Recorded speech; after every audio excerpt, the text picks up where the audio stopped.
अस्सलाम वालेकुम स्टूडेंट्स, कैसे हैं आप? सब ठीक ठाक हैं जनाब। आज की क्लास का जो फर्स्ट टॉपिक है हमारा वो है एक सिंपल प्रोग्राम हमने बनाना है using class and object in C plus plus.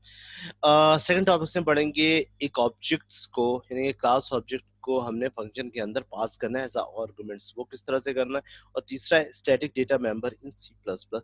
तो सबसे पहले हम देख लेते हैं जनाब इस सिंपल प्रोग्राम, इसको कॉपी कर लेते हैं। ठीक है, ठीक है, इसको नोट पैड से मैं इसको कॉपी कर लेता हूँ। ठीक है, बल्कि notepad, where where where notepad से इसको खोल लेता हूँ।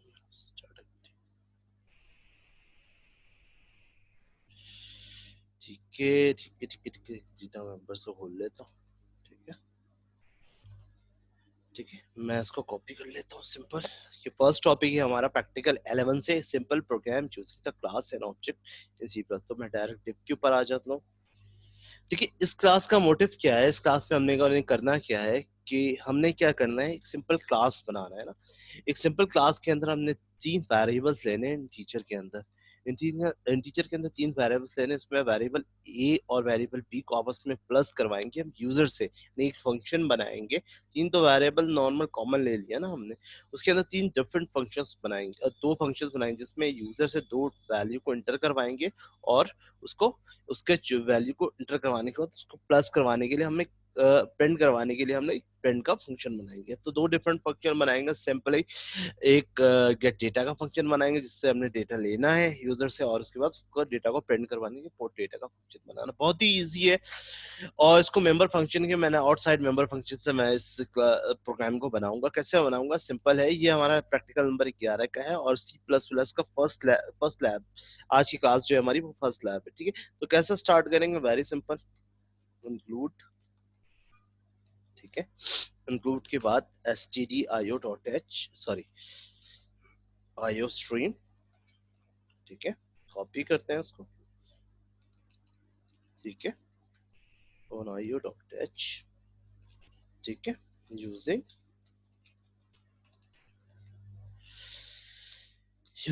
Name space std। ठीक है, हम क्लास बना लेते हैं। सिंपल क्लास बना लेते हैं जनाब, टेस्ट का नाम से क्लास बना लेते हैं, या काउंट के नाम से हम सपोज क्लास बना लेते हैं।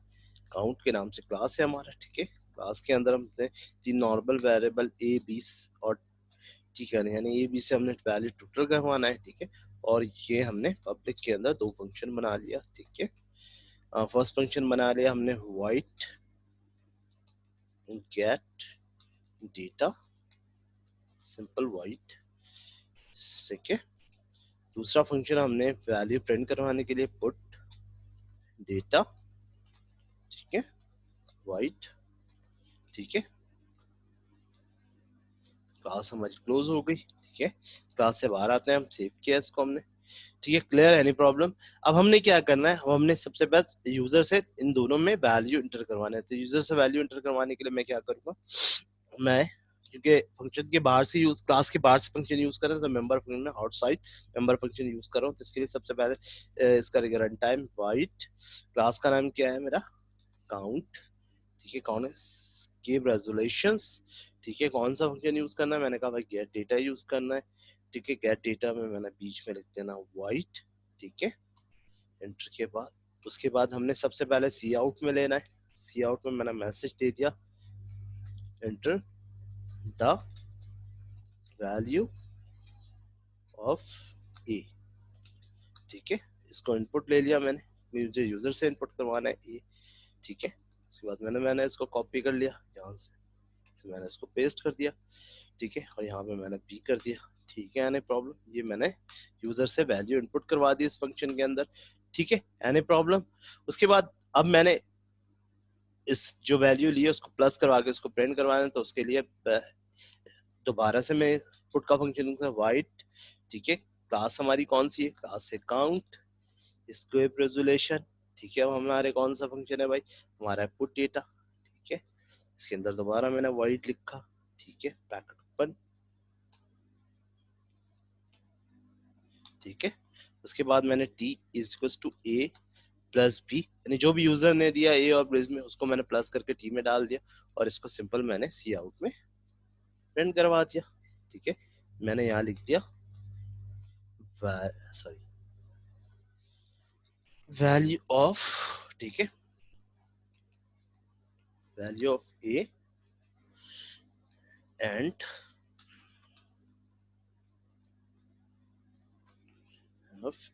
एन वैल्यू ऑफ बी, ठीक है, इज इक्वल्स टू, ठीक है, किससे करनी है भाई,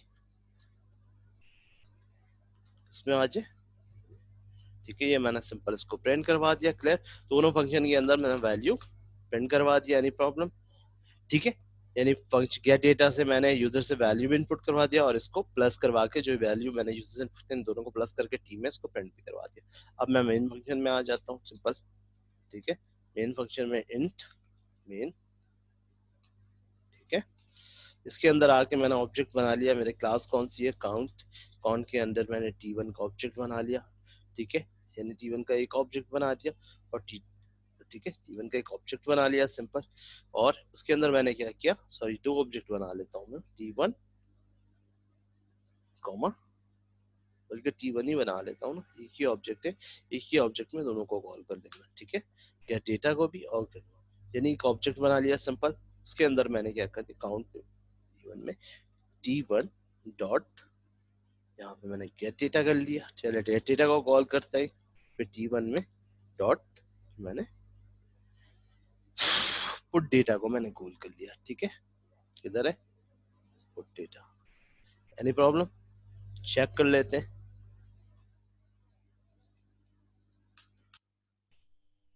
ठीक है, यहाँ से प्रोग्राम को होल्ड करवाते हैं और रिटर्न 0, प्रोग्राम को कंपाइल करते हैं, ठीक है, अच्छा अच्छा अच्छा अच्छा,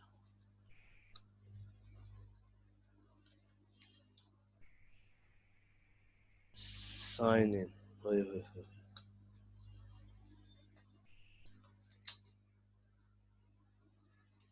यहाँ पे भी सेम सीन जो मैंने कॉपी पेस्ट मारा था,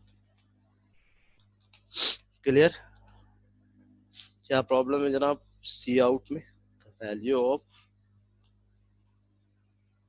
गेट डेटा, इसके अंदर कितने फंक्शंस बनाए थे मैंने, एक मिनट एक मिनट एक मिनट, पुट डेटा के नाम से, ठीक है, ठीक है, टेकन वेट अ मिनट, ठीक है, इसका रेजोल्यूशन गेट डेटा के नाम, ठीक है, गेट डेटा के नाम से बना हुआ है, ठीक, enter the value of A, ठीक है, enter the value of B, तो प्रॉब्लम क्या है प्रोग्राम में, प्रोग्राम तो कुछ भी नहीं, ओहो हो, सेमी कॉलम की जगह कुछ और ही लगाया हुआ मैंने, अच्छा वाइट काउंट, ठीक है, गेट डेटा, ठीक है, इतनी बड़ी मिस्टेक मैंने की हुई है, हाँ, तो यहाँ पर मैं प्रिंट करवाने के लिए भी गेट डेटा यूज करूँ, वाह क्या बात है, ठीक है, एनी प्रॉब्लम, ठीक है, ये सारे एरर जो प्रोग्राम में हमारे आते हैं हमें सीखने के लिए होते हैं, ठीक है, तो मैंने गलती क्या की हुई थी, एक तो मैंने कॉमा नहीं लगाता, आपको पता है मैं कॉमा ज्यादातर भूल जाता हूँ, और यहाँ पे मैंने जब इसको वैल्यू प्रिंट करवाती है तो प्रिंट करवाने के लिए जो मैंने फंक्शन बनाया था वो पुट डेटा था, मैंने पुट डेटा, अब सिंपल मैंने इसको सेव किया, रन करवाया, ठीक है, रन करवाने के बाद जैसे इंटर के अंदर वैल्यू हुआ, मैंने कहा 35, दूसरे में वैल्यू 25, दोनों को प्लस करके 30 आपके सामने आ गई, ठीक है, ये हमारा फर्स्ट प्रोग्राम था जो मैंने आपके सामने बनाया, फर्स्ट टॉपिक क्या था हमारा, फर्स्ट टॉपिक था जनाब कि simple program using the class object बना के मैंने एक सिंपल सा आपका प्रोग्राम बना के दिखाया, इतना ज्यादा मुश्किल नहीं था, इस प्रोग्राम के अंदर मोटिव क्या था, मैंने तीन डिफरेंट वैल्यूज दी हुई थी, वेरिएबल्स दी हुए थे, तो फंक्शन बनाना है, पहले फंक्शन के अंदर जनाब मैंने यूजर से वैल्यू को इंटर करवाया, ठीक है, और दूसरे फंक्शन में वैल्यू को मैंने प्लस करवा के प्रिंट करवा दिया, और मेंबर फंक्शन के अंदर आउटसाइड मेंबर फंक्शन से मैंने इसको यूज किया, ठीक है, इसके अंदर मैंने आपके इस स्कोप रेजोल्यूशन का भी यूज किया, बहुत सारी चीजें इसके अंदर, इसमें अंदर ऑब्जेक्ट और क्लास भी सिंपल बना आपको बनाना हुआ, तो ये हमारा फर्स्ट प्रोग्राम था।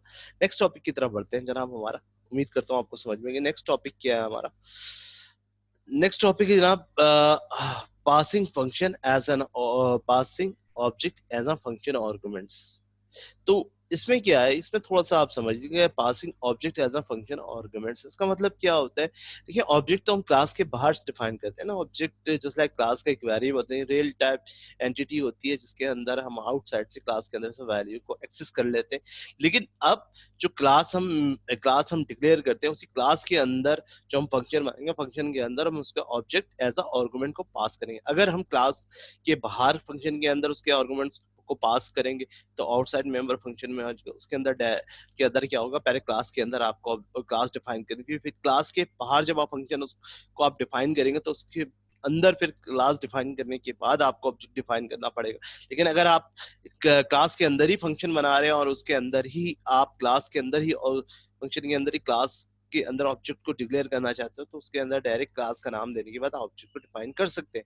ठीक है, तो passing object as a function arguments in C plus plus में क्या है कि as we know that we can pass any types of arguments with the member function, and there are any number of arguments, कितने भी number of arguments हो function के अंदर आप उसमें ऑब्जेक्ट पास कर सकते हैं। In C plus plus programming language we can also pass an object as an arguments with n the number of function class, जितने भी नंबर ऑफ फंक्शन क्लास उसके अंदर आप ऑब्जेक्ट को पास कर सकते हैं। किस तरह से कर सकते हैं, मैंने यहाँ पे एक सिंपल सा सेंटेक्स आपको लिखा हुआ ताकि आपको समझ में आ जाए। मेरी कोशिश यही होती है कि मैं इसके प्रोग्राम्स जो सिंपल प्रोग्राम्स है वो समझाने के लिए मैं आपके सामने लिख दूं। तो इसका सेंटेक्स क्या है, इसका सेंटेक्स सिंपल सा है। मैंने यहाँ पे क्लास टेस्ट लिखा हुआ है, यहाँ पे एक सिंपल सा पब्लिक सी के नाम से एक सिंपल एक क्लास बनाई हुई है सी की, और यहाँ पे व्हाइट डिस्प्ले के नाम से एक दूसरा, यानी इसको डिस्प्ले करने के लिए मैंने एक और फंक्शन बनाया, और उसके अंदर मैंने देखे टेक्स्ट। देखिए ये जो फंक्शन मैंने यहाँ पे व्हाइट जो डिस्प्ले करने के लिए जो फंक्शन मैंने बनाया हुआ है वो फंक्शन मैंने क्लास के बाहर डिफाइन किया हुआ है। तो जब अगर मैं इस फंक्शन के अंदर ही इस क्लास का ऑब्जेक्ट पास करना चाहूँ तो वो किस तरह से कर सकता हूँ, जैसे सपोज करिए मैंने यहाँ पे वाइड लिखा, सॉरी यहाँ पे वाइड लिखा, वाइड में सपोज मैंने क्या लिखा, डिस्प्ले, और डिस्प्ले के अंदर सपोज मेरी क्लास कौन सी है, टेस्ट। ठीक है, अगर मैं क्लास के अंदर ही इसको डिफाइन कर रहा हूँ तो मैं इस तरह से टेस्ट, अगर मुझे एक से ज्यादा वेरिएबल तो टेस्ट, अब मैं यहाँ पे दो ऑब्जेक्ट क्लास के बाद डिफाइन कर सकता हूँ। अगर मुझे क्लास के अंदर ही इस फंक्शन को डिफाइन करना होता तो फिर मैं स्पेस देख के इसे T1 के नाम से एक ऑब्जेक्ट बना देता, और यहाँ T2 के नाम से, T1 के नाम से और यहाँ T2 के नाम से दो ऑब्जेक्ट्स बना देता। ठीक है, लेकिन क्योंकि मैंने क्लास के बाहर बनाया हुआ है तो यहाँ पर वाइड टेस्ट, फिर स्किप रेजोल्यूशन, फिर डिस्प, फिर टेस्ट के अंदर फिर मैंने उसके ऑब्जेक्ट्स को यहाँ पे डिक्लेयर किया हुआ है। ठीक है, इसका एक सिंपल सा प्रोग्राम मैंने बनाया हुआ, वो मैं आपको दिखा देता हूँ, आपसे डिस्कस करते हैं एग्जांपल 2 के अंदर। एग्जांपल 2 में देखिए क्या लिखा हुआ है मैंने कि how to pass an object with the class member function as an arguments in C plus plus programming language. तो किस तरह से पास करेंगे, सिंपल से जनाब, वैसे ही सब कुछ। मैंने प्राइवेट की टीचर ए का एक वेरिएबल बनाया हुआ है, नॉर्मल वेरिएबल, के अंदर मैंने वैल्यू सेट करवा दी पब्लिक के अंदर वाइट सेट के नाम से, और सेट के अंदर से ए के वैल्यू एक्स के अंदर हमने, ठीक है, वाइट सेट के नाम से एक्स की वैल्यू और उसके ए के अंदर मैंने एक्स की वैल्यू को ट्रांसफर कर दिया। फिर दूसरा मैंने इस वैल्यू को सम करवाना है तो वाइट सम, क्योंकि मैं अब इस जो वाइट सम ये जो ए की वैल्यू को उसके अंदर जो मैं ऑब्जेक्ट्स बनाऊंगा, तो दो डिफरेंट ऑब्जेक्ट बनाऊंगा, वो मैं इस क्लास के अंदर ही उस फंक्शन को डिफाइन करूंगा। तो वाइट सम डेमो यानी क्लास का नेम, जैसे मैंने आपको बताया ऑब्जेक्ट 1 डेमो 2, अगर मुझे तीसरी ऑब्जेक्ट बनाना तो यहाँ कॉमा लगा के फिर मैंने ऑब्जेक्ट 3 भी बना सकता है। इसके अंदर मैंने क्या किया, ए की वैल्यू है, ठीक है, ऑब्जेक्ट 1 में ए आ गया, फिर प्लस ऑब्जेक्ट 2 में जो भी वैल्यू देंगे ये दोनों प्लस करके वैल्यू ए में आएगा, उसको फिर सिंपल सा मैंने प्रिंट के का एक फंक्शन बनाया, उसमें सिंपल्स को प्रिंट करवा दिया। ठीक है, फिर मैं मेन में आ गया, मेन में मैंने फिर डेमो के अंदर तीन ऑब्जेक्ट्स बनाए, D1 D2 D3, तीन ऑब्जेक्ट्स बनाए हुए, तीन ऑब्जेक्ट सबसे पहले access value of the data member of object. ठीक है, जो सेट के अंदर मैंने वैल्यू उसके की थी ना, प्लस सेट करवाई थी, उसके अंदर मैंने सिंपल वैल्यू दे दी जो है एक्स में आ जाएगी। तो सिंपल क्या किया मैंने, D1, ठीक है, D1 में डॉट सेट 1 के अंदर वैल्यू 10 दे दी, D2 के अंदर सेट वैल्यू 2, और D3 फिर उसके बाद जो मैंने सम करवाया था ए के अंदर, मैंने क्या किया D3 डॉट सम D1, 2। तो D1 के अंदर वैल्यू 10 दी थी, D2 के अंदर जो वैल्यू थी वो आप कहाँ सम होके कहाँ चली गई D3 में। फिर सिंपल प्रिंट द वैल्यू, जो मैंने यहाँ पे प्रिंट के लिए फंक्शन बनाया था वैल्यू ऑफ प्रिंट, तो simple D1 dot print, D2 dot print और D3 प्रिंट। इसमें क्या होगा, इसका आंसर क्या होगा, देखिए यहाँ पे आंसर इस तरह से लिखा होगा, D1 में क्या प्रिंट करेगा 10, जो मैंने 10 की वैल्यू सेट करवाई थी, D2 में क्या प्रिंट करेगा 20 में, और D3 में क्या करेगा जो यहाँ पे मैंने सम करवाया था ऑब्जेक्ट 1 और ऑब्जेक्ट 2 में जो भी वैल्यू होगी वो प्लस होके कहाँ चली जाएगी ए में। इसका को देखते हैं हम, इसको यहाँ से मैं कॉपी कर लेता हूँ, इस तरह से ऑब्जेक्ट से आप इसको पास करवाते हैं। इसको कॉपी कर लेते हैं, इसको डिप में लेके चलते हैं, इसको पेस्ट कर लेते हैं, फाइल पे जाके मैं इसको सेव कर लेता हूँ। एक काम इसमें और मैंने नहीं किया, सबको पता है मैं गेट ch बहुत ज्यादा यूज करता हूँ, प्रोग्रामिंग में मेरी आदत है।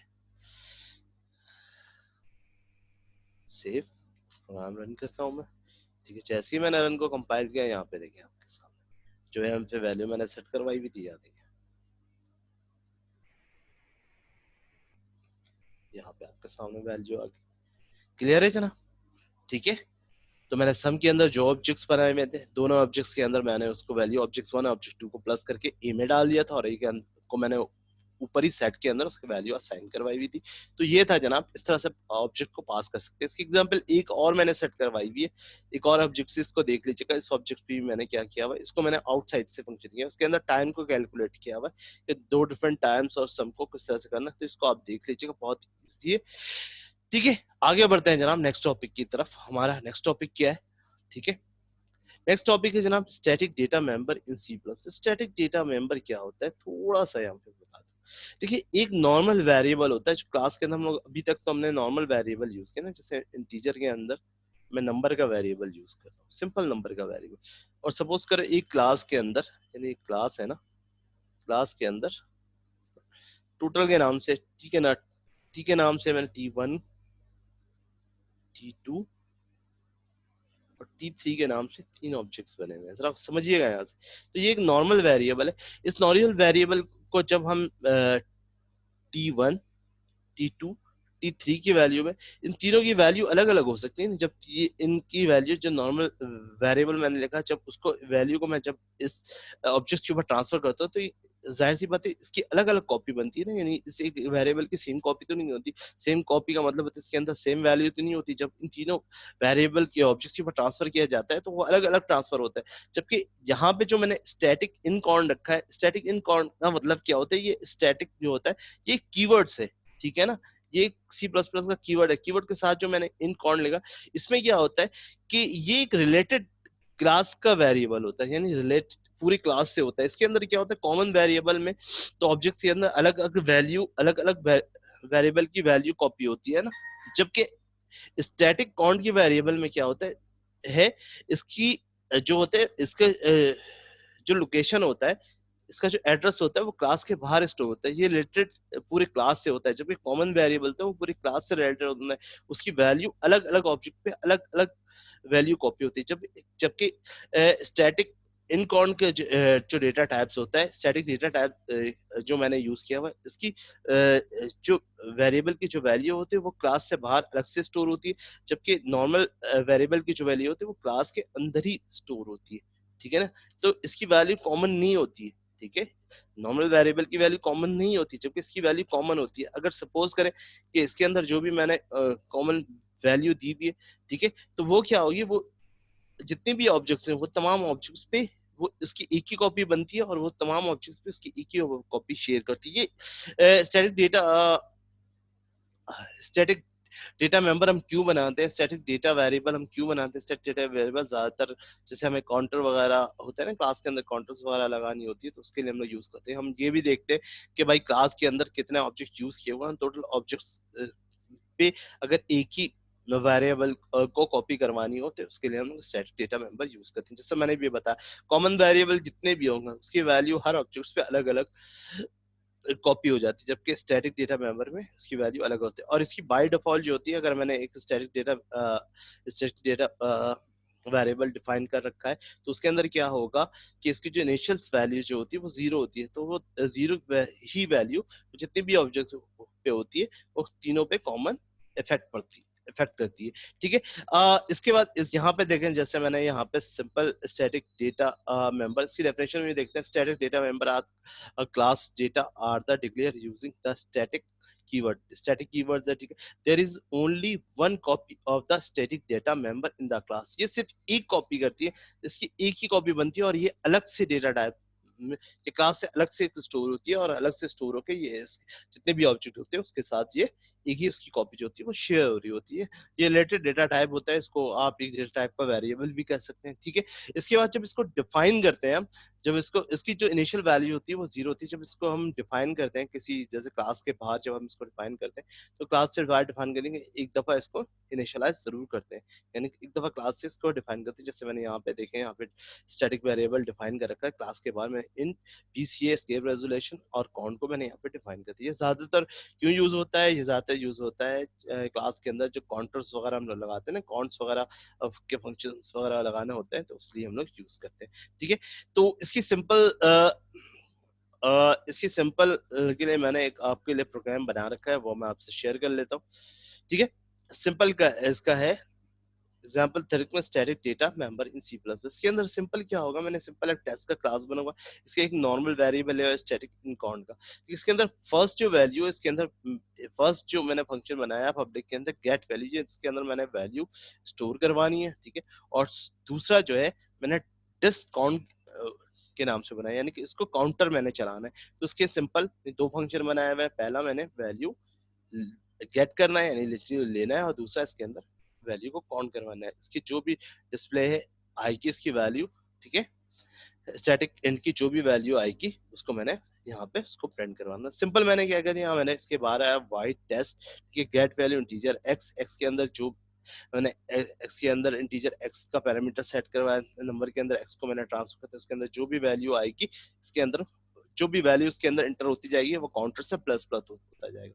फिर सेकंड मैंने डिस्प्ले काउंटर के लिए जो बनाया था, डिस्प्ले काउंटर का मैंने वेरिएबल लिया। ठीक है, वेरिएबल्स के अंदर मैंने क्या किया, काउंट, ठीक है, काउंटर इक्वल्स टू काउंट। तो जैसे जैसे इसके अंदर वैल्यू आती जाएगी, जो हम वैल्यू इनिशियलाइज करेंगे अभी मेन फंक्शन में, तो जैसे जैसे वैल्यू होगी वो इसको काउंटर प्लस प्लस, यानी जितने भी ऑब्जेक्ट्स होंगे उसको काउंटर प्लस प्लस कर यहाँ पे उसको डिस्प्ले कर देगा। ठीक है, उसके बाद मेन फंक्शन में आते हैं। मेन फंक्शन में सबसे पहले क्या हुआ, सपोज करें यहाँ पे मैंने मेन फंक्शन में आकर T1 T2 T3, इसके मतलब मैंने कितने लिए और कितने ऑब्जेक्ट्स लिए हैं, या टेक्स्ट की क्लास में 3 ऑब्जेक्ट्स लिए। तो सबसे पहले T1 में मैंने डिस्काउंट को, ठीक है ना, डिस्काउंट, तो डिस्काउंट के अंदर कितनी वैल्यू होगी, बाय डिफॉल्ट इसकी वैल्यू मैंने यहाँ पे वाइट में साइन भी कर रखी है ना, यहाँ आपके सामने एक दफा मैंने उसको डिक्लेयर भी कर रखा है आपके सामने, बल्कि यहाँ पे इस जगह में मैंने इसको डिफाइन भी कर रखा है इंटीजर डैश काउंट।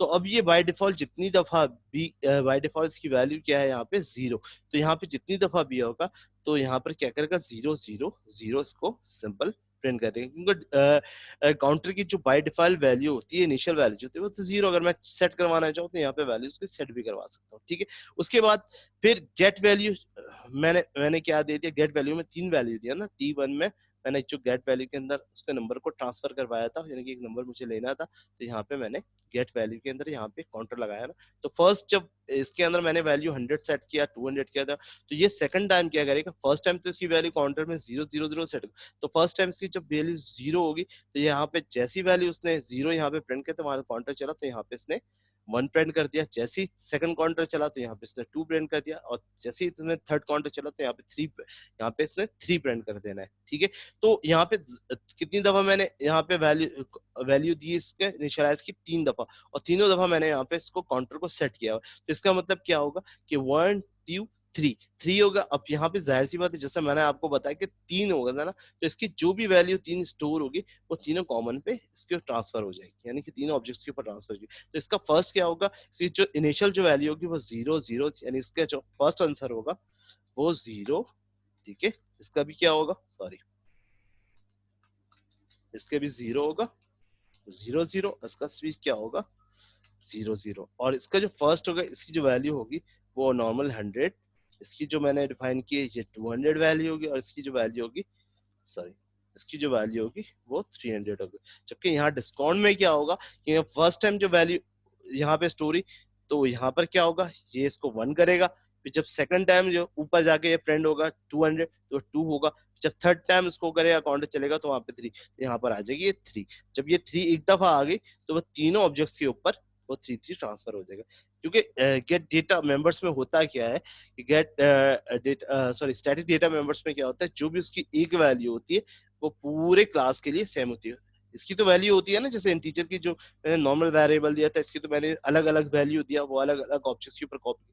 लेकिन जो स्टैटिक डेटा मेंबर थी उसके ऑब्जेक्ट सेम होती है, उसकी एक ही कॉपी बनती है। जैसे एक ही काउंटर मैंने एक ही कॉपी बने और वो एक ही वैल्यू जो होती है वो तीनों ऑब्जेक्ट्स के ऊपर सेम कॉपी हो जाता है। जैसे जैसे चेंजिंग करते हैं वैसे वैसे तीनों ऑब्जेक्ट्स के ऊपर इफेक्ट होता है। ठीक है, इसके आंसर कुछ इस तरह से होगा, मैंने यहाँ लिख रखा है, यहाँ पे काउंटर 000 यानी इनिशियल वैल्यू 00 होती है। उसके बाद आपके सामने 100 200 3 और ये 3 दफा आपने लिखा तो यहाँ पे काउंटर्स को 3 दफा।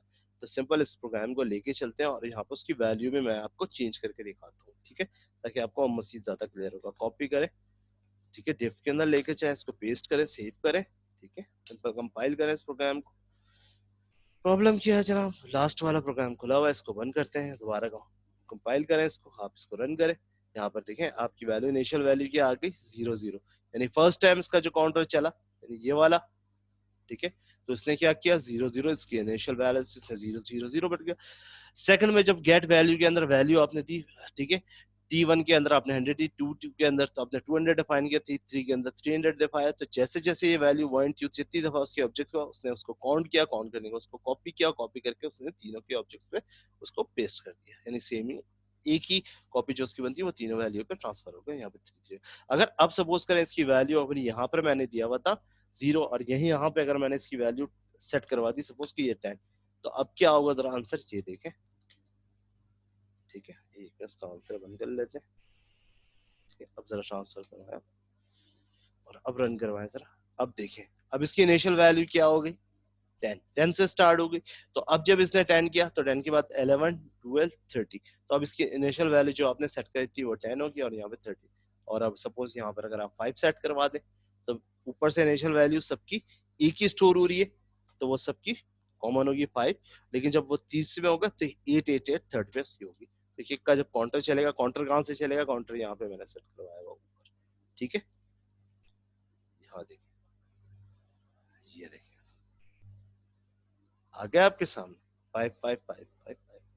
ठीक है, तो स्टैटिक वेरिएबल क्या होता है, स्टैटिक वेरिएबल क्या होता है, स्टैटिक रिलेटेड डेटा टाइप होता है, यानी क्लास के रिलेटेड डेटा टाइप होता है जिसमें नॉर्मल वेरिएबल की जो वैल्यू होती है वो हर ऑब्जेक्ट के ऊपर अलग अलग उसकी वैल्यू को कॉपी होती है, अलग अलग वैल्यू होती है, अलग अलग उसकी टाइप्स होती है, अलग अलग वैल्यू उसकी कॉपी होती है। जबकि स्टैटिक डेटा टाइप में क्या होता है, ये स्टैटिक में रिलेटेड डेटा टाइप होता है, कॉमन एक क्लास का वेरिएबल होता है जो क्लास के बाहर एक अलग से एड्रेस पे स्टोर होता है और उसके के अंदर जो भी वैल्यू स्टोर की जाती है वो जितने भी ऑब्जेक्ट्स होते हैं उसके ऊपर सेम वो कॉपी पेस्ट होती है। इसकी एग्जांपल और भी मैंने बनाई हुई है, वो भी मैं आपसे शेयर कर लेता हूँ। ठीक है, एग्जाम्पल 3 की बी, इसके अंदर क्या किया, इसके अंदर मैंने 3 वैल्यू स्टोर करवाए हैं यूजर से, यानी 3 वेरिएबल है, टीचर रोल नंबर, ठीक है, स्टूडेंट नेम और मार्क्स। यानी ये प्राइवेट में मैंने रखा हुआ है स्टूडेंट के नाम से, मैंने नॉर्मल एक क्लास बनाई हुई है, क्लास के अंदर मैंने 3 वेरिएबल लिए हुए। ठीक है, 3 डिफरेंट वेरिएबल लिए हुए। ठीक है, 3 डिफरेंट डेटा टाइप के वेरिएबल लिए। पहले में मैंने इंट लिया हुआ, दूसरे में कैरेक्टर यानी स्ट्रिंग लिया हुआ, तीसरे में मैंने मार्क्स लिया हुआ।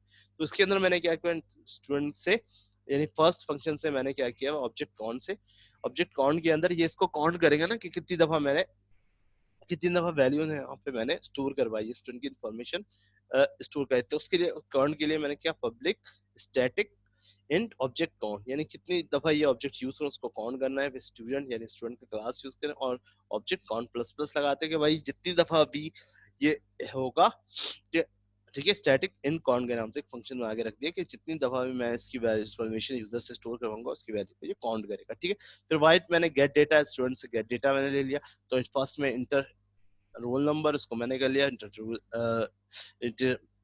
स्टूडेंट नेम और इंटर मार्क्स जो भी उसका इंटर का है मैंने यहाँ ले लिया और उसको पुट मैंने प्रिंट करवा दिया नॉर्मली जैसे मैं प्रिंट करवाता हूँ। उसके बाद फिर क्लास के बाद लाजमी आपको पता है एक दफा काउंट स्टैटिक डेटा टाइप को नॉर्मल डिफाइन करना और उसकी इनको मैंने वैल्यू से क्या सेट करवाई हुई है 0। ठीक है ना, उसके बाद फिर मैं डायरेक्ट आ जाता हूँ स्टूडेंट 1 में मैंने क्या किया हुआ, स्टूडेंट S1 का एक डेटा टाइप बना हुआ, S1 के अंदर मैंने गेट डेटा, यानी जो मैंने डेटा लिया हुआ था उसको मैंने S1 में गेट डेटा, ठीक है, S1 में फिर गेट डेट पुट डेटा, यानी S1 में पहले मैंने गेट डेटा ले लिया कि क्या क्या आएगा वो मैंने प्रिंट कर दिया, और S1 में पुट डेटा, यानी जो भी मैंने डेटा पुट किया था उसको मैंने प्रिंट कर दिया। फिर S2 के अंदर फिर जो उसका गेट डेटा था वो, यानी S1 के अंदर जो वैल्यू थी, S1 के अंदर कौन सी वैल्यू थी, इसके अंदर इंटर रोल नंबर मैंने प्रिंट करवाया, ठीक है।